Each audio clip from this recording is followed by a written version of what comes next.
Assalamualaikum, kembali bersama saya Cikgu Rehan. Okey, hari ini cikgu ingin kongsikan kepada anak-anak murid semua tentang teknik menjawab soalan pemahaman. Okey, ini teknik ni cikgu gunakan untuk murid-murid tahun 1 lah, khususnya sebab cikgu mengajar murid tahun 1.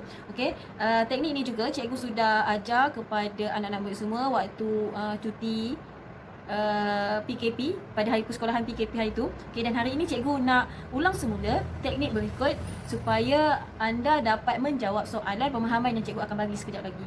Okey, jom kita mula. Pertama, kalau nak menjawab soalan pemahaman, okey, anda mesti perlu melihat tajuk soalan tersebut. Okey, dan teknik yang pertama, poin yang pertama, anda perlu melihat tajuk soalan. Okey, yang kedua, anda perlu membaca soalan-soalan pemahaman yang terdapat dalam soalan tersebut. Contoh, kalau ada 5 soalan tu awak kena baca dulu. Okey, soalan tu tak apa, awak baca je dulu soalan-soalan tu. Okey, poin yang ketiga, anda perlu baca petikan. Okey, petikan selalunya berada di atas soalan. Okey, awak perlu baca petikan selepas baca soalan tadi kan.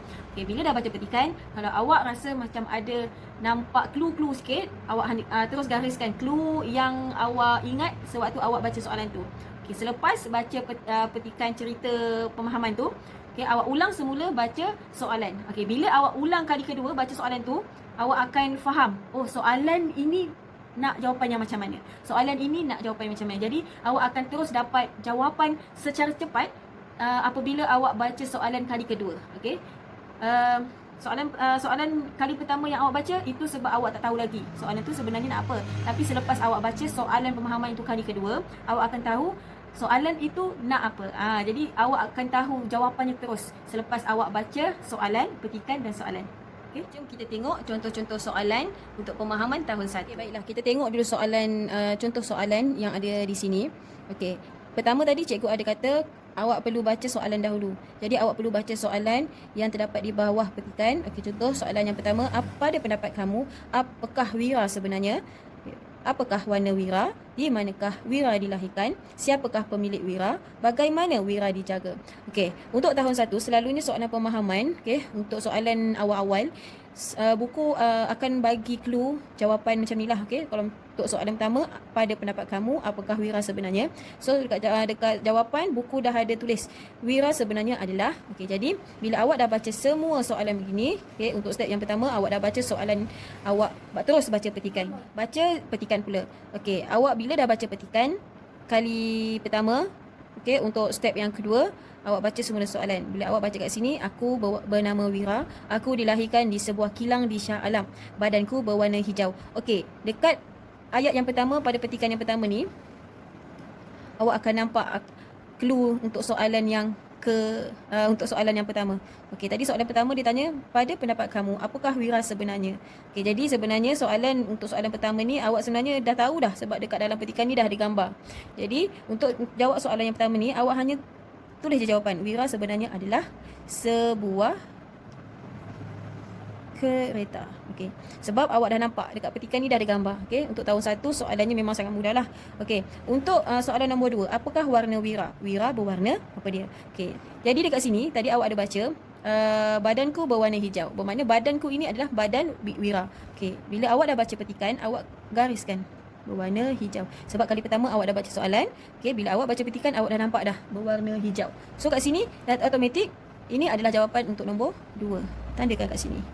Okey, setelah aku siap dipasang, aku dipamerkan di sebuah kedai di Petaling Jaya. Okey, dia kata kat sini bila dia dah siap, dia dipamerkan di sebuah kedai di Petaling Jaya. Okey, untuk soalan ketiga kita tengok, di manakah wira dilahirkan? Okey, soalan ni tanya wira dilahirkan. Wira ni dibuat di mana? Okey, jawapannya sebenarnya awak dah baca untuk ayat yang pertama. Okey, wira dilahirkan di mana? Okey, jadi awak dah nampak dah clue dilahirkan. Okey, bila awak dah nampak clue dilahirkan, bermakna jawapannya adalah di sebuah kilang di Shah Alam. Okey, alright. Okey, jadi awak nampak jawapan untuk soalan dilahirkan ini adalah jawapan untuk soalan yang ketiga. Okay, jelas tak? Okey, jadi kita tengok pula soalan yang keempat. Siapakah pemilik wira? Okey, kita sambung baca lagi. Akhirnya, seorang lelaki telah membeliku. Namanya ialah Encik Kumar. Okey, kalau soalan siapakah, mesti merujuk kepada manusia. Okey, mesti merujuk kepada manusia. Jadi, awak dah baca tadi ada seorang lelaki membeli kereta wira ni. Namanya Encik Kumar. Ini adalah jawapan untuk soalan nombor 4. Okey. Seterusnya, soalan kelima. Bagaimanakah Wira dijaga? Okey. Tadi awak dah baca untuk teknik yang kedua, macam mana Wira ni dijaga. Kita sambung baca semula untuk dapatkan, untuk kenal pasti jawapan yang sebenarnya. Okey, kita baca sama-sama. Okey, setiap hari aku dibawa ke pejabat, aku dijaga dengan berhati-hati. Aku diletakkan di tempat yang teduh. Okey, ini menunjukkan keadaan kereta tu dijaga. Okey. So tadi dekat soalan ada clue dijaga. So kat sini awak akan nampak clue dijaga. Alright? Okey, awak gariskan berhati-hati, diletakkan di tempat yang teduh. Okay, jadi dekat soalan yang bawah ni, okey. Okey, Wira sentiasa dijaga dengan berhati-hati dan diletakkan di tempat yang teduh. Okey, untuk soalan ni buku dah bagi clue jawapan. Jadi sangat mudahlah untuk tahun 1. Okey, untuk soalan yang tanpa clue soalan, awak perlu gunakan teknik yang lain. Okey, dan teknik itu cikgu akan kongsikan kepada anda pada next video. Okey. Okay, cikgu harap awak dapat buat latihan cikgu dengan baik, dengan jawapan yang tepat. Okay. Tadi cikgu dah terangkan macam mana nak jawab soalan pemahaman dengan teknik yang cikgu dah kongsikan sebentar tadi. Okay, jadi cikgu harap latihan cikgu pada hari ini awak boleh buat dengan bagus dan kita akan semak nanti jawapannya selepas habis PKTB. Okay. Di sini sahaja perkongsian cikgu pada hari ini. Cikgu doakan kamu sentiasa berjaya dan jangan lupa jika belum tekan button subscribe, tekan button subscribe, dan jika teknik cikgu ini sangat bermanfaat, boleh sharekan kepada sahabat-sahabat yang lain. Okey, terima kasih. Assalamualaikum.